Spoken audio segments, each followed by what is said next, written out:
Hello guys, this is Pap from Pap back at it again, and today we have the first video since the Rush Duel release, the 7th word, but it's not Rush Duel.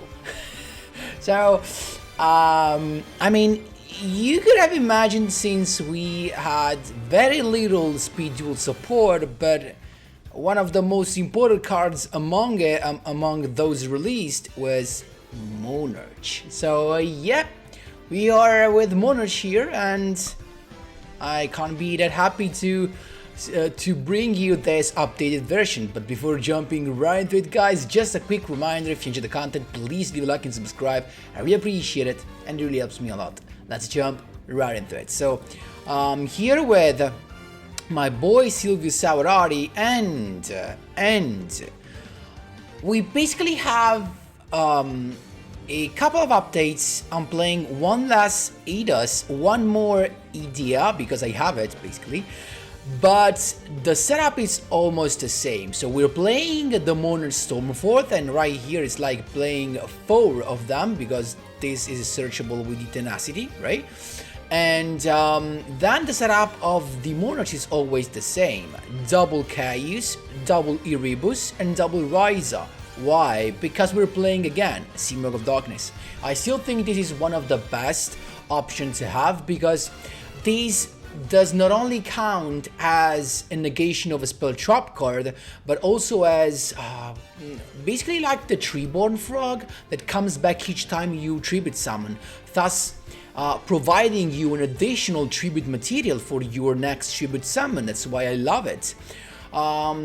Couple of escalation. I still prefer escalation over the Heavenly, as Heavenly itself, it's not an interruption. The only option we have for Heavenly right now is to summon the Kurats, that unfortunately will make your opponent draw a card for each card you pop. So in the main phase is not really that much of an interruption because your opponent actually gets more cards to play with. And also I only have one header, and I'm not gonna look for other ones unless we get more Monarchs that have their effects activated on special summon, because keep in mind with Heather you can special summon Caius or Ryza or the other one, but the thing is they're not gonna get their effect activated because they're gonna be special summoned, and these effects gonna be activated only on tribute summon. That's why I'm not gonna play it. Also, Erebus, as you will see in the replays, can count as a solid turn 1, reducing your opponent's end by 1, plus milling stuff in the graveyard, basically all the Monarch spell and trap card, and giving you more plays.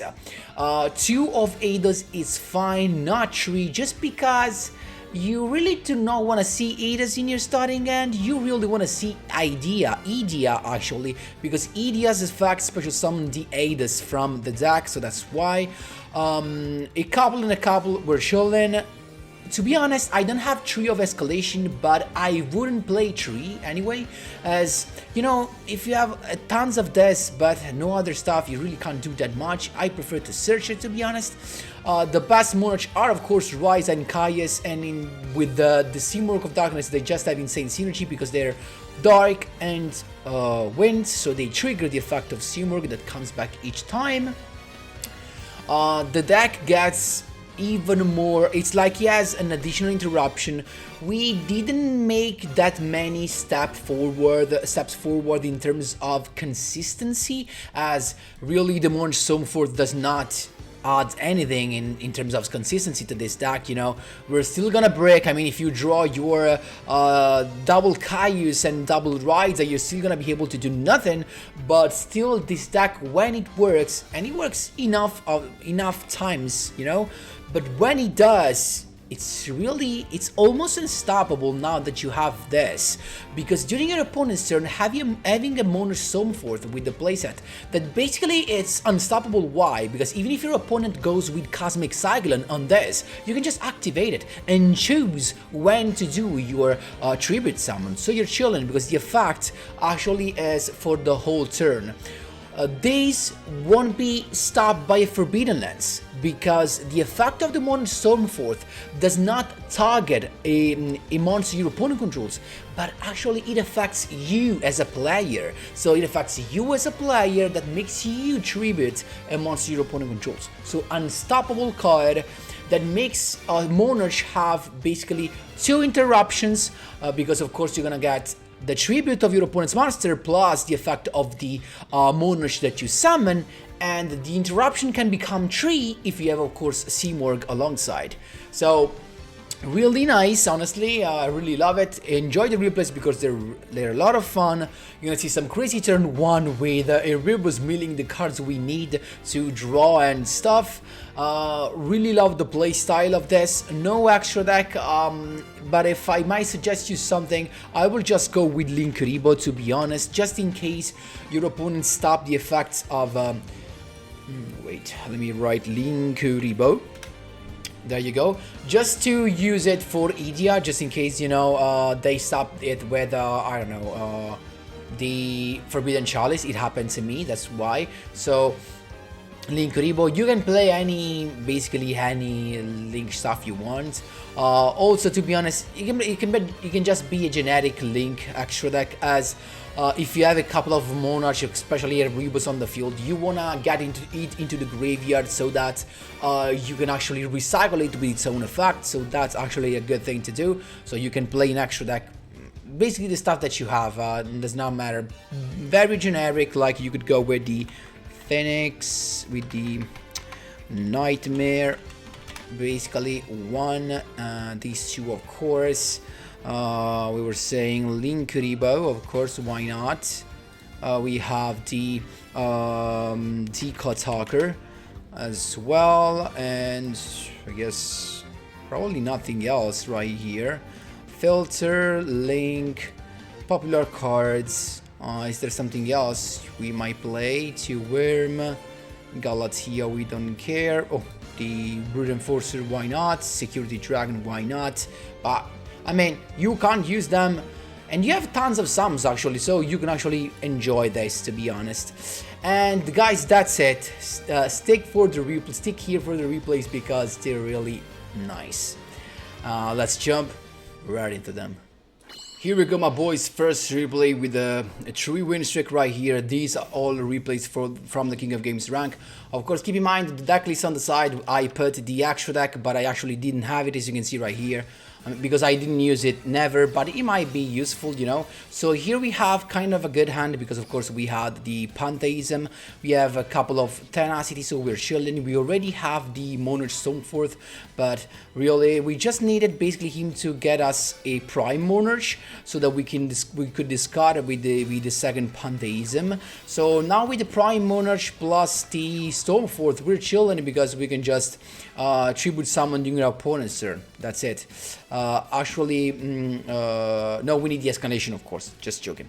I started with Idia very nicely, the perfect hand, and then we got the Eidos going on, and at this point just Tenacity grabbing me the escalation of Monarch, and plus double set, we have everything. We have the boy plus the Seamorg that will come just in case we tribute summon a Dark or Wind monsters. Of course, it's gonna be special summon when we tribute summon the Chaos. Keep in mind that Idia, with its effect of recycling a banished Monarch spell trap card, chain blocks your tributes, your Monarch effect, so you cannot chain, for example, a Divine Wrath.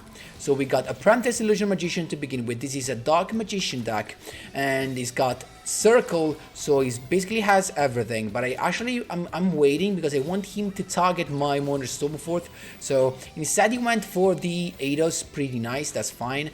At this point, Monarch STORMFORTH, then escalation of Monarch, tributing his Dark Magician to go into Chaos, that is going to banish the Apprentice plus Seamorg special summoning itself to negate a spell card. What a nice start. At this point, he can't do nothing. I mean, we have these two boys, and even if he activates this, I can just negate with the Simurgh, just in case I need that.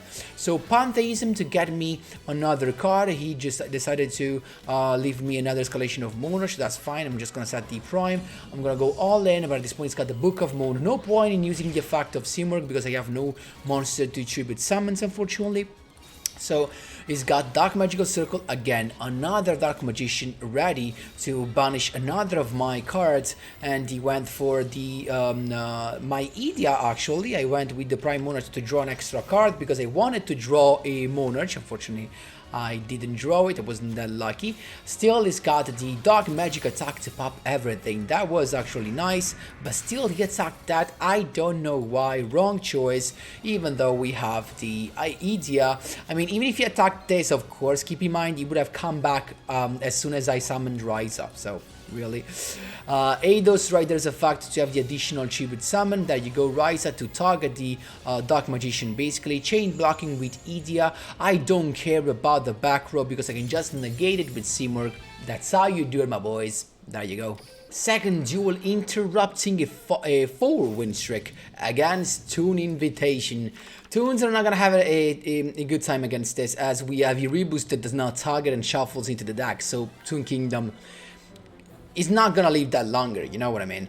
But it's us to go first. This can seem quite breaky, but instead it is not that much actually, because we can go into our Pantheism as well, targeting the tree Tenacity, so he's forced to give us a Tenacity. There you go, Tenacity to get the escalation. Now we're chilling. We can summon Idia, as you can see right there, bringing out the Eidos. At this point, I'm gonna go with the Erebus Tribute Summon because I want to reduce its the size of his hand, shuffling one of his cards, plus Idia recycling the Pantheism. There you go, shuffling one card back. But you know what then?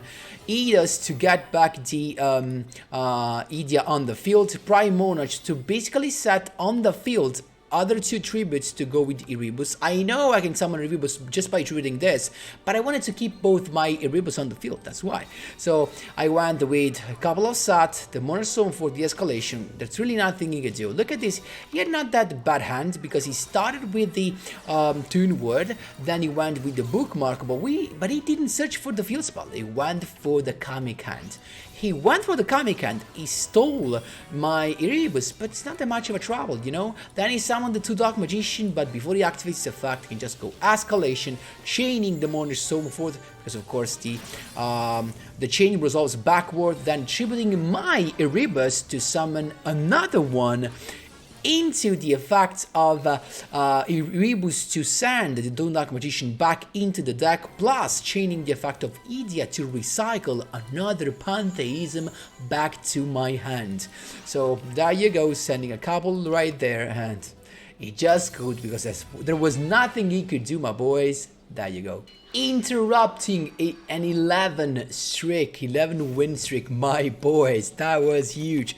Of course, we have the X Tier 1 deck, talking about Destiny Heroes. So it's us to start. We got the Pantheism actually getting us on, and we had the Monarch STORMFORTH. Actually not the best of the hands because we basically have nothing, but as soon as he pops one of these cards, we are able to provide an additional defense with the Prime Monarch. But this is going to be interesting. So we got Destiny Hero Decider, then Polymerization into Dystopia, of course, plus Malicious is a fact to summon itself, I guess, right? But the interesting thing was that he did set triple cards, but he didn't use the effect nor attacked. I don't know what he thought it was, but still, we're chilling at this point. I started with the Monarch STORMFORTH, right? Then Prime Monarch to get the additional draw, because at this point we just won a Monarch right here. I had the Caius there, and then I know I should have gone into Tenacity, but I didn't, because if I had activated Tenacity, he would have known that I had the Monarch in my hand after activating the STORMFORTH, right? So that's why I went straight away with Caius, banishing the Malicious, actually effect negated, plus Expendable Day to pop my Caius, but still not that much of an issue. I went with the Pantheism then to get another a couple of cards plus Pantheism from the graveyard to get what, let's see, again the Monarchs STORMFORTH, Tenacity. Now we're chilling to get the escalation, so we have avoid interruption during our opponent's turn, and now we can just attack. Warning point on my Ados was just a waste, honestly, but still Drill Duck to go on with the Decider come back to his end with its own effect in the previous turn.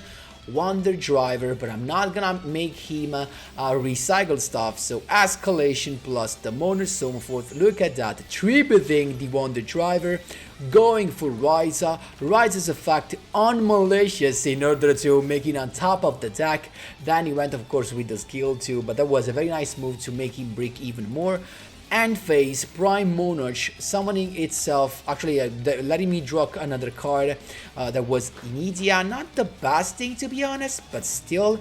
Then we have the effect of the skill to get a Monarch there. First we summon Idia, and I didn't use the effect of, actually I didn't summon Ryza because I wanted to keep an interruption during my opponent's turn, that's why, but it ended up having nothing right there. I think this was another expendable there at this point. That's how you do it, my boys. There you go. Last but not least, we have Playmaker with his Orchest. So it's him to go first, and our hands looks gorgeous. It's got double set and a set monster. We started with the Pantheism, discarding the other Pantheism, then a Pantheism from the graveyard to get us a Tenacity. So we for sure know we're gonna get what we want at this point. Tenacity to grab another Pantheism, because I realized that if this is Orcus, you do not want to tribute it, right? So that's why I discarded the Monarchs STORMFORTH to draw some more cards, then Ados using its effect to gain an additional summon, but we have the Chalice right here, so no additional summon, but still we have double escalation, perfect because it's got Cyclones, but we're chilling right now. Then it's got the Raiden right here, escalation to summon Ryza, shuffling the Raiden back to the deck, plus Seamorg coming in clutch, special summoning itself, and now it's our turn. Pantheism to get one of these three cards. Prime Monarch right there, and we got the tribute summon of Chaos. Seamorg is going to come back, and we're gonna banish the sad monster that actually is an Orcust, and we can just go for lethal. That's how you do it, my boys. There you go. So guys, that was all for today's video. I really hope you enjoyed this update version of Monarch. I'm really enjoying it, and actually I really want to climb with Monarchs, to be honest, right? So this is very, very, very nice. I didn't think about trying it in Monarch Tani, to be honest, but still this looks very, very good, giving more power, making basically Monarch being able to be unstoppable going second, of course without a break, right? Anyway guys, let me know what you think in the comment section down below. Let me know actually if you're playing Rush Duel. I'm just farming for now. I'm gonna try to reach King of Games Rush Duel just with a no gems deck. That's all I want to try to do, honestly. I'm not gonna invest gems into that, at least for now. I might change idea in the future, but for now it's just a no for me. And anyway, that's all for today's video. Of course, if you have any questions, feel free to ask them in the comment section down below. Thanks a lot for watching, and as always, see you in the next one.